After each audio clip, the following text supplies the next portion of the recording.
Tommy Edman against left-handed pitching is just a different type of player. Since the start of 2024 and 40 plate appearances, he's a slugger. You see that picture right there in that graphic? He is a high ball hitting fool from the right side. Stays on plane. He does. I'm telling you, he's a high ball hitter from the right side. And if you're going to get it in, you better get it in because he can get the barrel to it. When did this guy become a star player? When he put on a Dodgers uniform. It's amazing. You know what it is, Greg? There are just certain guys that are winning players. And he's one of those winning players. You can play him in multiple positions. There isn't a situation that he can't handle. He's played third, he's played short, he's played outfield.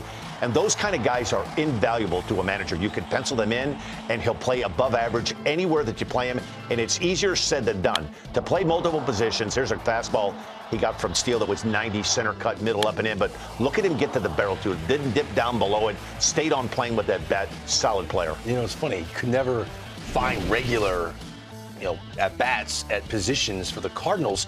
Yet here he is with the most powerful team and the largest payroll.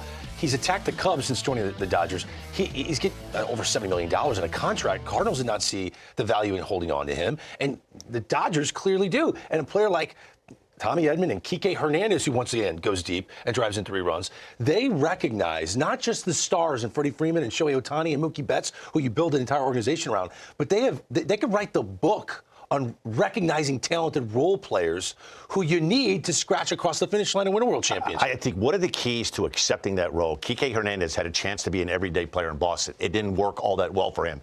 Now they get him in a situation back with the Dodgers. They put him in spots against the right kind of pitching. He's very reliable. He's a big game kind of player. And you get a guy like Tommy Edman. Tommy Edman is a very valuable player on a good team. It's like when you have quality relievers. If you have Trinan on the Dodgers, he's great to have. Yeah. You have Trinan on a secondary division team that you don't win that very many games. You don't get the true value out of that pitcher, that player. Because you're overexposing him. Absolutely. That's fascinating. Let's talk Tommy Edman. You said specifically pulling the ball, you see the difference with this guy's a Dodger. Yeah, well, I mean, just since he's gotten traded over to L.A., and, he started going off on a run, too, with L.A., and especially in the playoffs, and especially from the right side, really hitting for a lot more slug, a lot more power on that side. And I just kind of wanted to look at it a little bit more with Tommy because he's done a great job for this team since he's gotten traded over. Now, back in 23 with St. Louis, I mean, he's always been a good hitter, really good player, and from the left side specifically.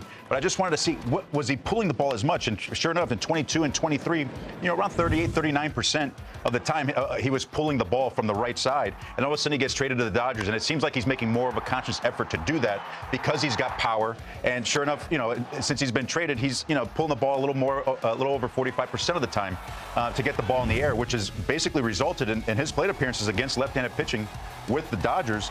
He's been hitting 395 with an 895 slug, almost a 900 slug on the right-hand side against left-handed pitchers with the Dodgers. So I think he's just putting more of an emphasis, and you can see the breakdown in pull percentage right here on him getting up to a little over 45% over the last year and a half. But I just think he's putting a little more conscious effort into doing that from the right side because he had a good flat swing from the left side to where he can really handle that high fastball that everyone likes to throw now. And, we're seeing him just kind of tap into his power a little bit from the right side.